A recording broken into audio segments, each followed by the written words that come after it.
Hi, everybody. I'm immigration lawyer John Khosravi. It is October 22nd, Tuesday, and we're doing our live Tuesday session where you take your questions live about U.S. immigration for general guidance. Heads up, last week the internet was bad. It hasn't got much better. Hopefully, we can get through the whole show without having the internet shut down off and on because it cuts out the questions too. It's very disastrous, to put it mildly. But I'm immigration lawyer John Khosravi. Oh, the internet's already bugging out on YouTube. You get to see how it goes, but we're here to answer your questions live. And if you're interested in a family case, a marriage or fiance visa case, download our guide, the Ultimate Marriage Green Card Guide at marriageimmigrationlaw.com. We love helping couples, particularly F1 students who are here and fall in love with classmates getting married. That's a typical case that we do, and we're really good at that. Recently the work authorization for those kind of cases coming after like three and a half weeks, not even 4 months. So it's pretty wonderful. So if you're interested, hit us up. First, download the guide, then hit us up. jqqlaw.com/contact is the best thing to do to be able to reach us. But again, we're here every Tuesday, and we have some pop-ups going on, so feel free to follow us, especially on YouTube, JQK Law or U.S. Immigration Talk. That's our channel there. We post regular long and short videos that can help you in your journey, but also it's a good way to get notification that we're live so you can ask questions. We're also live on Instagram, on LinkedIn as well, and primarily TikTok. We're going to get a bunch of questions from there. So we got our first question on Instagram. Hashim asks, I'm a U.S. citizen. I want to invite my parents from Pakistan. What should I file? Well, Hashim, go to YouTube. We have a detailed, almost 7 or 8 minute video on what you got to do. There's no invitation at all. So if you look at our video there, we discuss the completion of Form DS-160, scheduling an interview, and what the officer is looking for, which is not an invitation letter. That's a common misnomer we get regularly from people, particularly from the Middle East and Asia. But check out the video there on YouTube, JQK Law YouTube page, where we go over fully what's needed for a tourist visa. Essentially, each person needs to file for their own tourist visa. No invitation letter needed. The main thing that the embassy is looking for is whether the person is going to be going to the United States and not returning. So that what's called immigrant intent is the primary thing they're looking for, and what they give denials for 214B denials. IMCC writer asks, can you have a translator spouse at interview? A translator spouse at interview. Usually it's better to have a third-party spouse. It's up to the discretion of the officer. So we prefer having a third party that's unrelated to you. The officer can say it's okay for the spouse to translate, but I don't recommend it, because if they say no, then what are you going to do? So it's better to have a translator with you that's separate. Chrisman asks, Chris Mar first, hello and good afternoon. Can an I-765 be approved before an I-130 and I-485, all three sent together? Yeah, the whole point is for the I-765 to be approved before the I-130, I-485 are approved, because the point of the I-765 is the work authorization, EAD, employment authorization document, is to get you to hold you over until those other forms you mentioned, which is proving the case essentially of the big case, the green card case, is approved. So there's no point in that form being waiting for the rest of them to finish. That would undermine the whole goal of it. Let's see. Rise to successes. I was told case was received around 2 weeks ago for a fiancé visa. How long might it take them to start reviewing the case? We don't really know how long it takes to review the case, but it's probably taking anywhere between 8.5 months to 14 months for a Form I-129F to be processed. Who knows if they just look it for a day at the end of it as opposed to the beginning? We never know. So it's just the average is probably 8.5 to 14.5 months. Ramon asks, I'm on disability and trying to get my Dominican wife here to the U.S. Okay, so that's you got to do the process, and there's going to be a financial sponsorship issue potentially if you don't have enough income on your tax return. So what I'd recommend is potentially have a joint sponsor if you have assets, using assets, but potentially your disability could be used too. We got to see how the income looks like. Chris Marr says, oh, thanks. I thought it could be only approved after I-130. You're welcome. You're welcome. Right now, Chris Marr, those kind of cases I was talking at the beginning of the show, around like 28 days on average, we're getting what's called C9 EADs approved. Now, yours might take longer. You never know. The majority of almost all our cases right now, they're getting approved. Now, that is like after less than 30 days. There is an additional fee of $260 you do have to pay for the EAD C9 category. Afghan boy says, what is the best option to bring my 23-year-old brother to USA from Afghanistan? So they have all these special perks for Afghan nationals right now. So I don't do these cases, so I can't provide full options really. I recommend talking to an attorney that regularly handles Afghan cases in light of the circumstances. IMC writer says, can I ask for a translator if I check no? You can. I mean, there's issues where if you need a translator, when you submitted the forms, it asked if a translator was used. So if you weren't honest there, that's not good. But maybe if it's a case where they understood the question when you told them, but it's harder for conversation to need a translator, that's fine. But you just go there and tell them. I'd want to talk with you in more detail what happened, how they signed the papers. Would not be able to answer. Maybe they do know basics, but it's hard for them to have a conversation. That might be the case. So you can bring a translator there, but that requires more conversation because I want to make sure you didn't mislead the government in some way. Ramon asks, which is better, I-130 or K3? I'm totally new to this one. You have to do an I-130 if you're a U.S. citizen, married, and the K3 is an option that's you could use. It usually doesn't go anywhere, but it's something you could try. IMCC says, can N600 fee be waived? I don't know. My clients who hire us usually don't need waivers. So I don't, you look up the form. It gives information on if it allows waivers. And it probably does, but I don't handle fee waiver cases. Lily says, hi, John. Good afternoon. Good afternoon, Lily. Do you think after the election, a green card application interview scheduling abroad, for example, Greece, would be affected? It'd be slower? I can't guess the future, unfortunately. I can't answer that question. And it really doesn't have to do with the election. It has to do with conditions on the ground. How staffed are they at the embassy? How backed up are they? How much demand is there? So there's other factors that are 99% more important than the elections in a Greek case, for example. Hippie asks, what is consular officer looking for while processing IR1 application, DS-260, or anything else to make it better? So IR1 application is spouse of U.S. citizen kind of case. They're looking at three things: the financial affidavit support to make sure you can support your spouse. Secondly, it's with your background, what's going on. Does the person have any arrest history? Have that, anything that's fraudulent, previous visas that were incorrectly issued, something like that. And then looking at the relationship, just the same as any other marriage case. And is this relationship real? With the previous marriages, did the divorce happen? Do these people have all the paperwork, the divorce certificates, marriage certificates, police certificates, passports, birth certificates, with translation if needed? How's the medical checkup going? It's the same as almost every case. It's just focus on as well marriage and financial support because it's a family-based case. MCC says, what should change about USCIS if you could? A lot of things. They're really... A lot of things I would like in immigration reform are not what you see in interviews at the border and stuff like that. There's a thing called like the 90-day rule, which should go away with. There's processing inconsistencies that happen.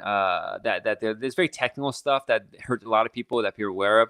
I have a risk written down. I can't think off the top of my head. But essentially, it's more rational decision making and not. But it's never going to happen. So I don't really talk about stuff that's not going to happen. I like just dealing with practical facts and stuff like that. What user 55 says, what can we do if I-130 interview is taking long? DQ since January for Cairo. Well, Cairo's backed up, so we know 10 months in Cairo is actually normal. You can sue them if you want. I'm not sure it's going to help or not. It's going to cost you money. But Cairo, unfortunately, is a backed up embassy. Sierra asks, hi, can you go visit your home country after you became a U.S. citizen through asylum, not U.S. citizen? So I can't recommend someone do that. If you have asylum in the past, the rules say you're not supposed to use the services or defenses of your home country, including the passport and that kind of stuff. Now, in practice, I'm not an asylum lawyer, so this is general stuff I remember from 10 years ago 15 years ago when I started. But in practice, I've never heard them say anything if a U.S. citizen going there, unless you're a very high profile person for them to pick on you. But I can't recommend someone do it. But again, I'm not an asylum attorney, so I leave it up to them to answer that. Shamos, I have a green card for 10 years. Can I go overseas for more than a year? No, as a green card holder, you're not supposed to be outside the U.S. more than 6 months. Now, if you go over 10 years, probably not going to say anything for over 1 year when you come back. But I can't recommend that because it depends on the CBP officer you deal with. So you got that risk going on. Hippie follows up. So unique question. When USCIS sent the case to the NBC, do they just send the receipt or the whole I-130? They're supposed to send a digitized file of your whole case to the National Visa Center, and the embassy will have a copy of that. And that's why we send a lot of the documents needed for the embassy with the original case. So they have duplicate copies in addition to what we upload and give them later and stuff like that. So we are covered in multiple ways. Feig says, what is the approximate timeline for EB3 visa process? I don't have that approximate timeline. User 5, is it true interviews are getting waived? That's been the case for the last 4 or 5 years for domestic cases in the U.S. through USCIS, not through the embassy. Those are always happening, almost always. Sonny says, I got an RFE from IA64. That's the affidavit of support. Then I sent with mistake, wrong household number. How can I fix it? You need I can't give individual legal guidance here, but you update the thing and hopefully you don't get denied. That's a little bit of a mess.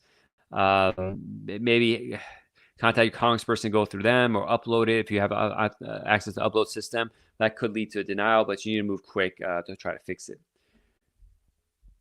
Blah says an RFU was sent to USCIS. Now it's been 2 weeks. What's next? You wait for their response. It could endless amount of time. There's no fixed timeline. Shen Willie, how long for a minor kid outside the USA? U.S. husband filed 13 months now. I-130 is probably going to take out 13 months unless you get some sort of expedite. We just got one recently, actually, for it's unique fact pattern. And then it depends on the embassy. So it could be a year, it could be 3 years, it could be more. We really don't know. User 50, what can we do if I-130 interview is taking too long? I already answered that question. Ari says, LPR, marrying a spouse overseas. How long is consular processing? Can he visit B1, B2? Consular processing is the same as if you're married, citizen or green card holder, essentially. But first of all, the LPR case is probably two and a half years. And then it depends on which embassy you're dealing with as to how long it'll take, and the visa bulletin. So it's way too many factors. It's going to take a couple of years. Most likely you visit on B1, B2, but it's not up to me. It's up to the CBP, the customs officer at the airport when they're visiting. If they're afraid, you're going to file for adjustment of status because that's going to speed up the process. And a lot of people want to do that. So it's going to be up to the interpretation of the consular office, the customs officer you deal with, and how difficult they want to be. Every once in a while, usually they're cool about it. But recently, a colleague of mine sent news of like one of his clients who was sent back. That was pretty bad. God's Grace asked, I applied for my fiance about 4 months ago and haven't received my receipt number yet. Any advice? Yeah, you contact USCIS as soon as possible. First of all, did they cash the check or the credit card that you used? That might be a way to track it. If they didn't, that means the case is just lost or something like that. So you got to keep track of this stuff. There's additional form you could have submitted, G-something. I've confused the names, but credit card form with that form, but the numbers. But that also gives you additional information. Shaima says, I-130 from Djibouti. I've submitted over a year ago. DS-260 all the documents. Haven't received any appointment yet. Do you know how long it'll take? No, I don't know how long it's going to take. Africa in particular takes forever. Hippie asks, what are the reasons I-1 cases are put on administrative processing even after DQ? My best friend's curious. Well, they don't put administrative processing after DQ. They put it after the interview. And the reasons are they never tell us. Background checks usually. There's some sort of a security issue potentially. Utah said, is it better to submit the requested initial evidence online or through the mail? It's not better or worse. Sometimes they say you have to do it online, or probably online is better because you know it gets there and gets there faster. But I can't say anything. Either one is better or worse. Can you respond? Forgot child name disclosed I-751 form. You can update. I gotta see what's going on. I can't give individual guidance because that's quite a mess up to forget your kid. So we got to see what's going on in full before I can answer that. But generally, you could update the records. That's not that difficult or bad, but it's kind of weird. But it's an honest mistake. You disclose it. But I don't know if to take charge of your case to be able to answer that. Nadi says, can we immediately apply for a green card if my asylum gets approved? Technically, yes. The way they changed the rules. Again, I'm not an asylum attorney, so I don't deal with this scenario too often. But it used to be you have to wait 1 year after getting your asylum before you could file for a green card. But then they changed the court case said, no, they could file for green card immediately, but the green card can only be approved after a year. The problem with that is USCIS may get the form and the application and then approve it too early. And that would be a problem because later on during citizenship or some other time, they could take the green card away saying they did a mistake. So again, I don't file these cases very rarely. Ever since the rule change, I haven't filed any. But I'd probably wait till like the 9th month. So if it gets approved, it's probably going to approve after a year to avoid early approval. But I'd need to research that. If like hired us, I would spend some time going into details of that because usually people assign least don't hire us. So it's just not the kind of, for whatever reason. So it's not something we deal with too often. But there's other firms who might do it a lot. There's a lot of pro bono organizations do that kind of stuff. Lucy says, how long can F2 defer after 1 semester of school and return home? How long can F2 defer after 1 semester of school and return to home country? When F2 doesn't need to defer, F1 is the person that needs to be going to school. The F2 could do whatever they want. They could go and live here, live there. So I'm not really sure, Lucy, what you're asking. User 123 says, how fast are adjustment of status to married U.S. citizen nowadays? Well, it depends. I'm getting these done in 3-4 months, but sometimes takes 1 or 2 years. Lucy falls of F1. Okay, so how long can F1 defer after 1 semester school and return home country? I can't remember the dates. I think you could do up to 6 months or something. There's your international department have it, but if you look up, CBIS and online rules and stuff, I don't remember off the top of my head what it is, but I think you could take a certain amount of time off. It's probably like 6 or 9 months. There's a certain dates. I don't deal with this issue every day, so I always have to look up what the rules are. It's 8 CFR 214B and then the F section, very technical, something like that. But that's their school. They're in charge of it because they have to approve it. Let's say the the government gives a power for them to give it however much time they want off, but they have to still approve it. If they don't want to, they don't have to. So it's really something you should ask your school about. LaSalle says, just received the medical RFE. Does that mean my interview is waived? Probably, but not necessarily. Are they still waiving interviews? Yes, for almost all of interviews being waived right now for your caveats. Marriage U.S. citizen. Jahion says, I'm from Jamaica. My wife's a U.S. citizen. She filed I-130 August 2023 at Nebraska Service Center. How much longer will I be approved? I don't know. Probably you'll get the I-130 approved any day now, and then you got to deal with the embassy if you're doing consular processing. Hippie says, saw your video on how we can file second I-130 with I-824. If first one goes to NBC, we can cancel and approve one, let it be. I'll just let it be. It doesn't really matter. But yeah, have a backup I-130 going too, and see which one gets there first and process that one.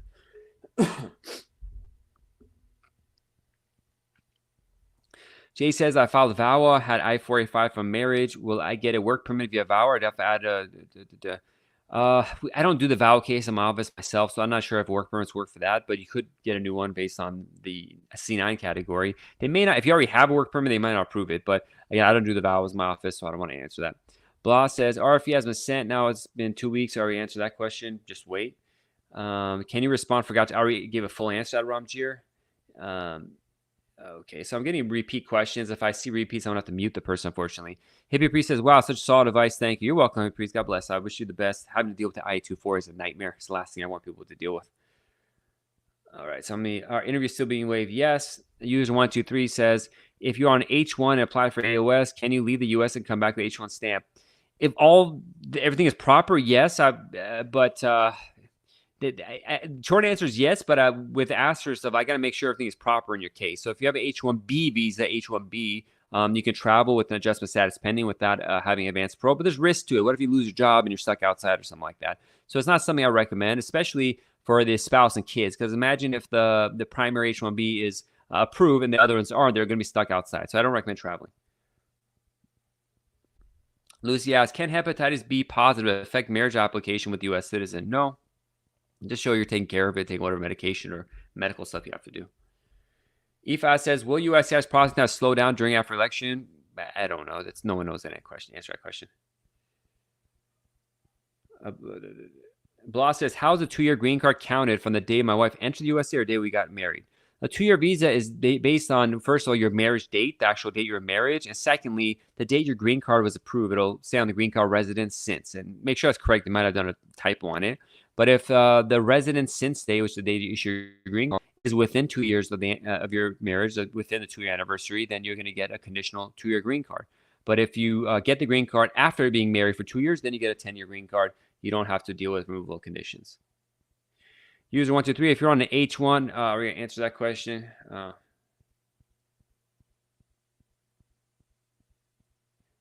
I have an interview, Cheryl says, coming up next week. What should I prepare for marriage base? Download our guide, marriageimmigrationlaw.com. There's a section where it goes to practice questions, but you got to be prepared to know all your facts of your case. That's the short of it. Can I file for mandamus after 1 year? You can try. There's no laws regulation for that. Matthew says, thanks so much. You're welcome. Hippie follows up. Last question. Saw a Reddit post. A guy believed he got put in AP for having 2 I-130 same person. Can visa or the other?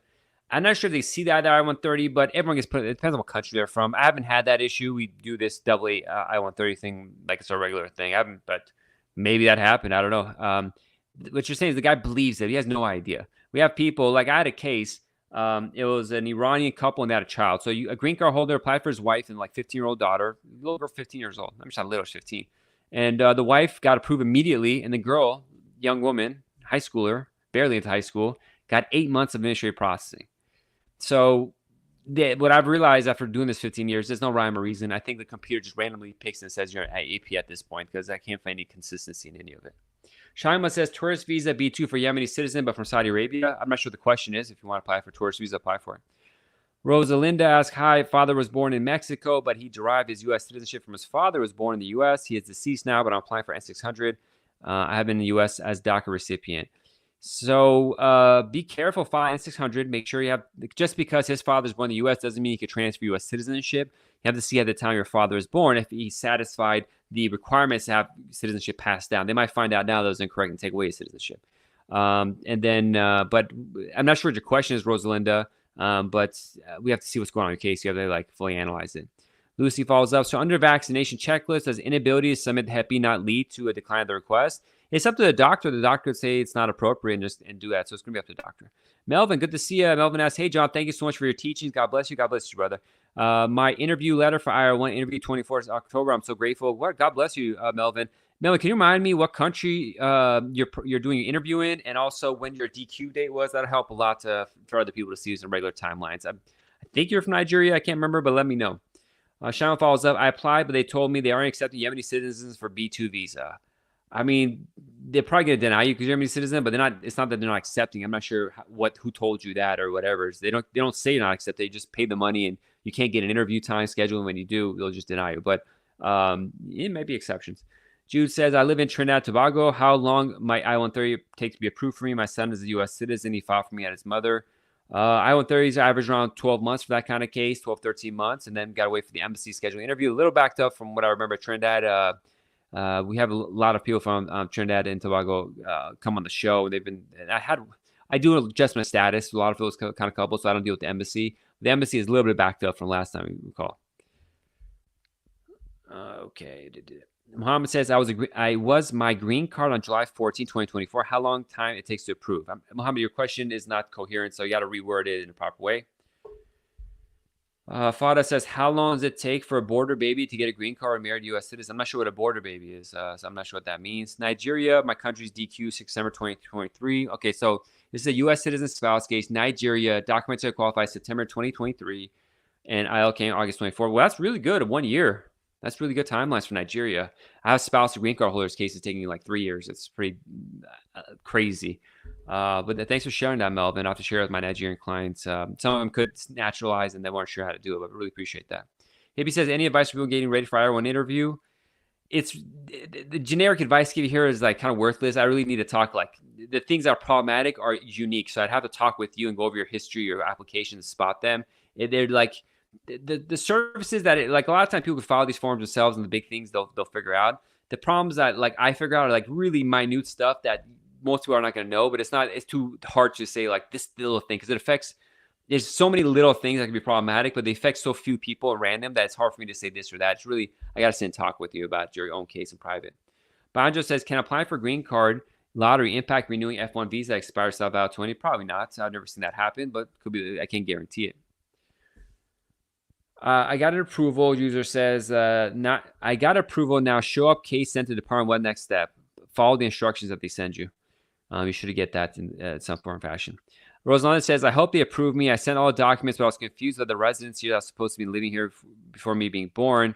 Yeah, Rosalind, you don't, probably it's like, hopefully it's okay, but you don't want to, if there's a beehive, you don't want to smack the hornet's nest, let's say, with a stick and get hit. So if you're not sure about something like that, you should have contacted a lawyer because who knows, they might think your dad's not a citizen, take your citizenship away. Now, hopefully it's okay. I don't want to scare you and stuff, but you know, this is a big deal. You know, it's a big deal, but hopefully it all works out. What happens after asylum grant? You're asylee.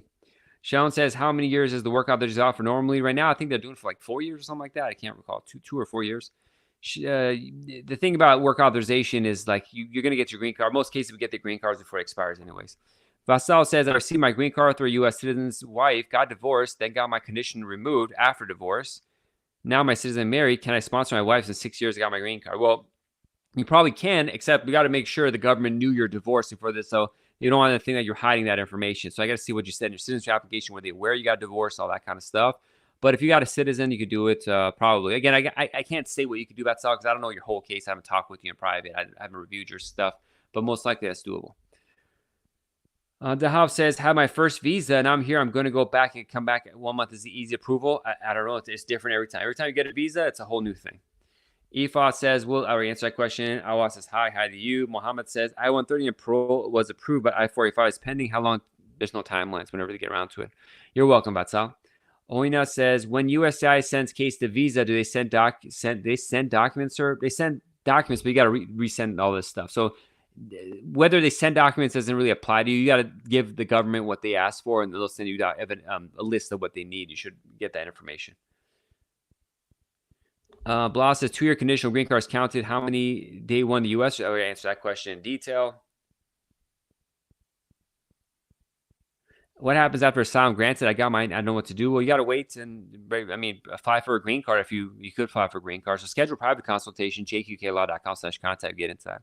Rosalind says, thank you. My brother just got his citizenship certificate. He was born in 1988 and I was born in 1992. So I have my hopes up. But God bless. I hope it works out. Dobbs says, Kevin says, my biometrics was rescheduled due to the hurricane. How long expect to wait? It's not up to me. It's whatever government feels like is wait. User 30 says, is it easier to defend a false claim of citizenship if I was made as a minor? It depends what the facts were behind the false claim of citizenship. Because you might say, I didn't do the false claim. Someone else did. Sonny says, applied, made on your behalf because you're a child. Sonny says, applied advanced parole 12 months ago, still pending. Should I inquire? Yeah, give it a shot. They're probably going to say, just wait, but give it a shot. With regard to false claim as a minor, it's just that we don't deal with that too often. So I got to see exactly what the facts are. So I can't answer that directly. Oina says, sir, documentary qualified is exiting for people. If not qualified, they let us know. Oina, your question isn't clear, but I think you're saying documents qualified means they got the documents they need. I think that's what you're asking.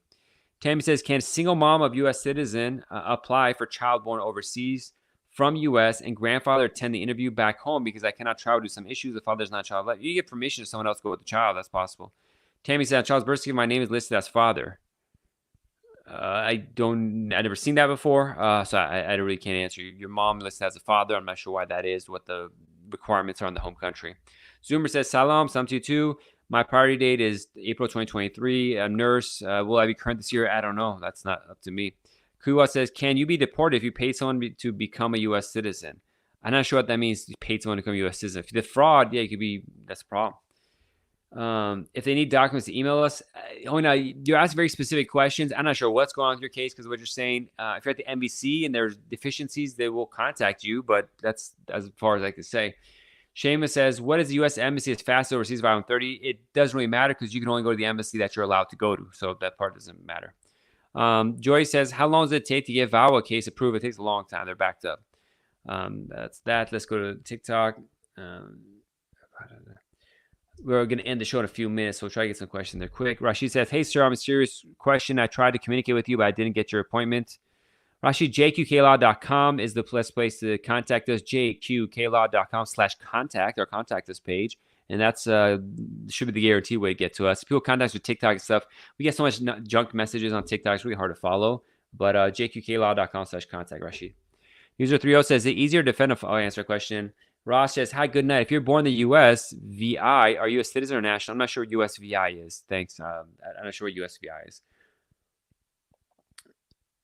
Are you a lawyer? I have a question. That's what the name of the channel and everything around here says. Lauren says, we got married in court tomorrow. How long is the work?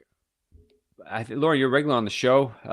These kind of questions. I can't answer that question. I don't know. I don't know anything about your case. I know you're on the show. I don't remember all the details. So schedule a private consultation. We get into it. And also down the guide first, marriageimmigrationlaw.com. QS says, my wife paid by a Mexican $10,000 to help someone become a U.S. citizen. Is that illegal? What do you think? I mean, that's a kind of a obvious question to ask. I don't know. What do you think? If you do fraud, is that illegal? I don't know. I do know. And I'm just, people have good questions here. And these things you should know. If you don't, then I don't tell you. Dungan, think fast. Okay. Rashid says, sir, I withdraw M400 after the interview. Can I travel out of U.S.? I don't know, Rashid. I don't know anything about your case. Morales says, after USCI has received my RFE for medical, when can I expect a green card based out? There's no timelines. Okay. So we're getting a lot of repeat questions. And so, Alexia, how long after I-601A approval do you get interviewed with consular? It depends on the consulate and when they have time. Hippie says, you are the best. My best friend is citizen through diversity visa. How long is too long in administrative processing for a person? Clean record when I'm married. Honestly, a second is too long in these cases, but if you should sue him if it's more than like 9 months or 12 months.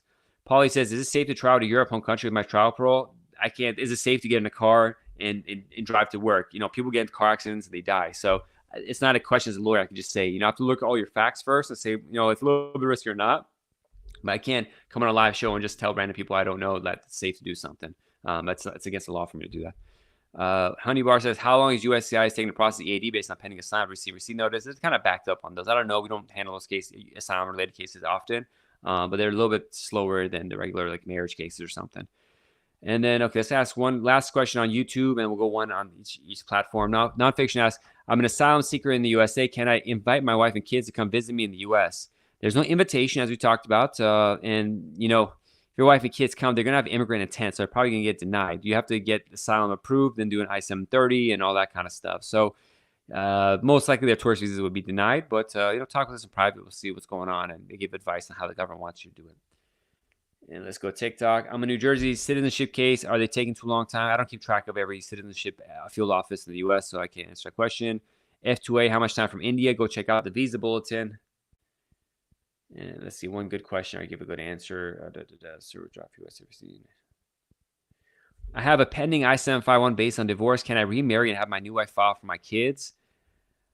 It's troublesome. It's not impossible, but it's not impossible. We don't want to. Again, you can do that, but like I have to see how strong your I-751 case is. I don't want them to get you a fraud or something like that.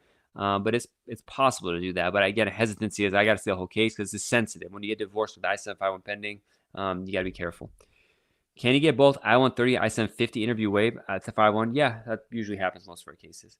But I-485 interview, not I-130. I-130, if you're doing a consular processing, you can't waive that. Okay, so we're done with YouTube. Instagram's done. And let me go to the most recent question. Last question. Melon says, USCIS sent me an email saying action has been taken but nothing changed. What does that mean? It means nothing. It's just wait. Sammy, how long after an RFE for latest tax to get approved? There's no timelines. Who knows? Ismail, can I trial advance parole even if I marry US LPR? I can't answer that question. It's up to how much risk tolerance you have. Okay, we got a question. I want to get a question I can answer as a real answer to it. Let's see. Rashid, please schedule a consultation about your case, Rashid Khan. jqqlaw.com/contact. Cheryl says, if they call you for an interview, is that a problem? Half the time, no, but it could be. But a lot of times they do interviews, it's not a problem. Just you have to interview somebody, so you hit with it. Will they send an email after you get biometrics? No. I mean, if you go to USCIS.gov and you have an account, there'll be a notification to update most of the time, but no email. I want to get one more question on TikTok where I could fully answer something, build meaty, and then we'll call it a day. For those just tuning in, we are live here every Tuesday at 4 p.m. Pacific time, 7 p.m. Eastern for 30 minutes. We're going a little over today. But we answer a question about U.S. immigration live. If you're interested in a family like marriage-based or fiance case, we have a really good guide called the Ultimate Marriage Green Card Guide at marriageimmigrationlaw.com. Check that out. If you want to contact us for private consultation, that's the way to go. Is go to jqqlaw.com/contact, jqqlaw.com/contact. So we're getting a lot of questions that I can't answer. So I guess with that, we'll call it a day. Thank you everyone for joining us. I love talking about U.S. immigration law. I see my eyes look a bit less tired than I usually do. I was looking at last week's video. And I'm like, oh my God, I look exhausted. But today, semi-break and semi-relaxed, so I could do a better job. Let's ask one more question, which I don't know the answer to. What happens if someone crosses the border without getting an appointment through CP1? We don't deal with people crossing the border without permission. It's probably going to be a unauthorized entry, but I don't deal with that. Janae says, my marriage-based visa is now a year and wait. Is that normal? It's not abnormal per se. I don't know all the details of your case. Kali, DDD. So, okay. So a lot of questions that don't have real answers, and it's like I have to wait and see kind of thing. So we'll leave it as that. Come back again next Tuesday and follow us because I do random, sometimes Sundays I'll jump up live, but you'll get notified if you follow us. So please follow us wherever you're watching. God bless, be safe, and I'll see y'all next time. Bye-bye.